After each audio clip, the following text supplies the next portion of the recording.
अस्सलाम वालेकुम रहमतुल्लाह। दुनिया भर में 57 से ज़्यादा मुस्लिम ममालिक है और इन सब की एक तंजीम है जिसको उर्दू में कहा जाता है इस्लामी ताउन तंजीम। अंग्रेज़ी में इसी का नाम है ऑर्गेनाइजेशन ऑफ इस्लामिक कोऑपरेशन और अरबी में इसको कहा जाता है मुनज़्ज़मतुत ताउन अल इस्लामी और यही असल नाम है। ये 57 ममालिक कल इकट्ठा हुए सऊदी अरब के शहर जद्दा में इन लोगों ने मीटिंग की और अपनी मीटिंग में इन लोगों ने स्वीडन, नीदरलैंड और हाईलैंड में कुरान करीम के साथ किए गए बेहुरमती और उसको नजर आतिश किए जाने के वाक़े की मजम्मत की, तौहीन की और 57 देश के मुस्लिम ममालिक ने स्वीडन से अपील की कि वो उन लोगों के ख़िलाफ़ एक्शन ले, कार्रवाई करे जिन्होंने कुरान करीम को नजर आतिश किया है, कुरान करीम की कॉपी फाड़ी है और दुनिया भर के तकरीबन 199 करोड़ यानी तकरीबन 2 अरब मुसलमानों के दिलों को ठेस पहुँचाया है। मेरा सवाल यह है इन तमाम मुस्लिम रहनुमाओं से, इन तमाम ममालिक से कि क्या आपकी एक अपील कर देने से या आपके फरमान जारी कर देने से स्वीडन उनके खिलाफ एक्शन ले लेगा,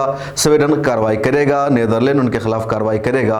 बिल्कुल भी नहीं कार्रवाई करेगा। आप अपनी जगह बैठेंगे, मजम्मत करेंगे और सोचेंगे स्वीडन से हमने अपील कर दी है, मजम्मत कर दिया है और स्वीडन की सरकार कार्रवाई करेगी।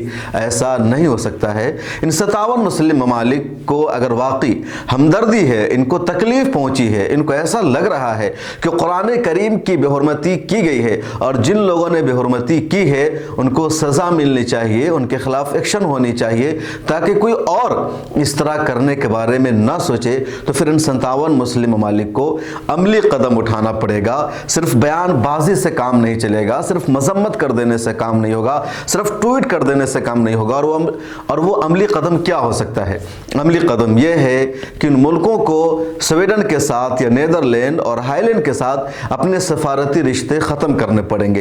पहला स्टेप है कि इन मुल्कों को चाहिए कि स्वीडन के सफ़ीर को अपने यहाँ तलब करे और उनसे जवाब मांगे कि आपके मुल्क में क्यों कुरान करीम की बेहुरमती की गई, क्यों कुरान करीम को जलाया गया। जैसे ही सऊदी अरब, कतर, कुवैत और जितने मुस्लिम ममालिक है ये स्वीडन के सफ़ीरों को बुलाकर जवाब तलब करेंगे तो वहाँ की सरकार मजबूर होगी एक्शन करने पर, कार्रवाई करने पर। अगर इतना पर भी स्वीडन की सरकार तवज्जो नहीं देती है, नहीं सुनती है, तो फिर इनको उनके सफ़ीर को वापस भेज देना चाहिए और कहना चाहिए कि स्वीडन ने कुरान करीम की बेहुरमती की है और हमारे दिलों को तकलीफ पहुंची है और कुरान करीम से बढ़कर कुछ भी नहीं मुसलमानों के लिए। इस्लामी ताउन तंजीम ऑर्गेनाइजेशन ऑफ इस्लामिक कॉरपोरेशन इसलिए है क्योंकि कुरान करीम है, कुरान करीम का वहाँ दस्तूर है, तो इन मुल्कों की जिम्मेदारी बनती है कि वो स्वीडन के एम्बेसडर को वापस भेज दे, सफारत खाना को बंद करे। और जब सफारती ताल्लुकात ख़त्म करने की ममालिक बात करेंगे तो यकीनी तौर पर स्वीडन को झुकना पड़ेगा, माफ़ी मांगनी पड़ेगी और फिर स्वीडन की सरकार सोचेगी कि फ्रीडम ऑफ एक्सप्रेशन के नाम पर अब इस तरह हम कुरान करीम की बेहुरमती को दुरुस्त नहीं ठहरा सकते हैं। लेकिन मुस्लिम ममालिक ये सब करते नहीं हैं स्वीडन के साथ और जितने इस तरह के ममालिक है जहाँ नबी करीम सल्लल्लाहु अलैहि वसल्लम की शान में गुस्ताखी की जाती है, कभी कार्टून बनाया जाता है, कभी इस्लाम को दहशतगर्दी का मजहब दिखा दिया जाता है, कभी कुरान करीम की बेहुरमती की जाती है और ये 57 मुस्लिम ममालिक इस्लामी ताउन तंजीम के नाम पर उसके दफ्तर में बैठ जाते हैं, मीटिंग कर लेते हैं, ट्वीट कर देते हैं, मजम्मत कर देते हैं और इनको लगता है हमारा काम हो गया। ऐसे कोई आपकी बात नहीं सुनने वाला है। आपको अमली कदम उठाना पड़ेगा और अमली कदम का पहला रास्ता वही है कि उनके सफ़ीर को बुलाकर जवाब तलब कीजिए और किसी भी मुस्लिम मुल्क ने यह काम अभी तक नहीं किया है। दूसरा उससे बड़ा स्टेप है कि आप उनके सफ़ीर को सीधे वापस भेज दीजिए, उनके कुछ सफारती अफसरान पर पाबंदी आयद कर दीजिए। स्वीडन को झुकना ही पड़ेगा। उससे बड़ा स्टेप है कि आप उनके साथ जो आपके तिजारती रिश्ते हैं, जो ट्रेड का आपका रिलेशनशिप है, ट्रेड को कम कीजिए, कुछ धमकियां दीजिए, तब स्वीडन आपकी बात को सुनेगा, वरना ऐसे नहीं सुनेगा। और तुर्की ने इसको साबित किया है। पिछले दिनों स्वीडन तुर्की से गुहार लगा रहा था कि स्वीडन नाटो का मेंबर बनना चाहता है और नाटो की मेंबरशिप स्वीडन को उसी वक्त मिलेगी जब तुर्की उसकी हिमायत करेगा। और तुर्की से बातचीत चल रही थी, स्वीडन में तुर्की के खिलाफ एहतजाज भी हो रहा था अर्दोगान के खिलाफ और उसी में कुरान करीम को जलाएगा।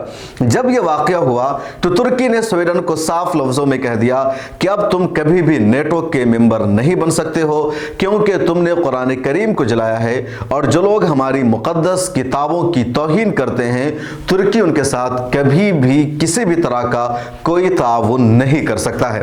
अर्दोगान के इस बयान ने स्वीडन को तिलमिला दिया था। स्वीडन की सरकार के पांव तले से जमीन खिसक गई थी। स्वीडन की सरकार सरकार कोई जवाब नहीं दे पा रही थी और कह रही थी हम बातचीत करेंगे तुर्की से, कोशिश करेंगे। और उस वक्त स्वीडन की सरकार ने ट्वीट करके माफ़ी तक मांगी और कहा कि इज़हार राय की आज़ादी के नाम पर किसी भी मजहब की तौहीन नहीं की जा सकती है, किसी भी ऐसी एक्टिविटी की इजाज़त नहीं दी जाएगी जिससे दूसरे मजहब के पैरोकारों को, मानने वालों को तकलीफ पहुंचे। तो तुर्की के एक बयान ने स्वीडन की सरकार को तिलमिला दिया था, पांव के नीचे से जमीन खिसक गई थी और स्वीडन की हुकूमत, वहां के वजीर आजम, वहां के वजीर खारजा कुछ भी बोलने से बेबस नजर आ रहे थे, सहाफियों के सवालों का जवाब नहीं दे रहे थे। और पिछले एक रिपोर्ट में हमने तफसील से आपको ये बात बताई थी। लेकिन आज 57 मुस्लिम ममालिक और बैठ करके सिर्फ गुफ्तगू कर रहे हैं, कोई अमली कदम नहीं उठा रहे हैं। और जब ये नहीं करेंगे तो कैसे स्वीडन की सरकार पर असर होगा? फिर इसी तरह मामला चलता रहेगा। इसलिए ऑर्गेनाइजेशन ऑफ इस्लामिक कोऑपरेशन को या मुनज़्ज़मत ताउन अल इस्लामी को चाहिए कि एक फैसला करे कि हमको इनको सफारती सतह पर नुकसान पहुंचाना है, इनको सफारती रिश्ते ख़त्म करने की एक तरह से धमकी देनी है, तभी ये लोग बात सुनेंगे। वरना स्वीडन पर आपकी मजम्मत का, आपके बैठने का कोई असर नहीं पड़ेगा। फारसी में इस तरह की मीटिंग को कहा जाता है निशस्तन, गुफ्तन, बर्खास्तन, बैठना, बात करना और उठ जाना, और ये यही हो रहा है। तो इस वीडियो में इतना ही। आपका क्या ख्याल है? इस्लामी ताउन तंजीम ने जो मीटिंग की है, जो फैसले के हैं, काफ़ी है या कुछ अमली कदम उठाना चाहिए उन लोगों को मुतनब्बे करने के लिए, उन लोगों को तौहीन से बाज रखने के लिए जो बार बार इस तरह की हरकत करते हैं? इस वीडियो को अगर आप यूट्यूब पर देख रहे हैं तो सब्सक्राइब कर लीजिए, फेसबुक पर देख रहे हैं तो पेज को लाइक कीजिए, ट्विटर पर देख रहे हैं तो फॉलो कीजिए, इंस्टाग्राम और टेलीग्राम पर भी मिलत टाइम्स के साथ जुड़िए।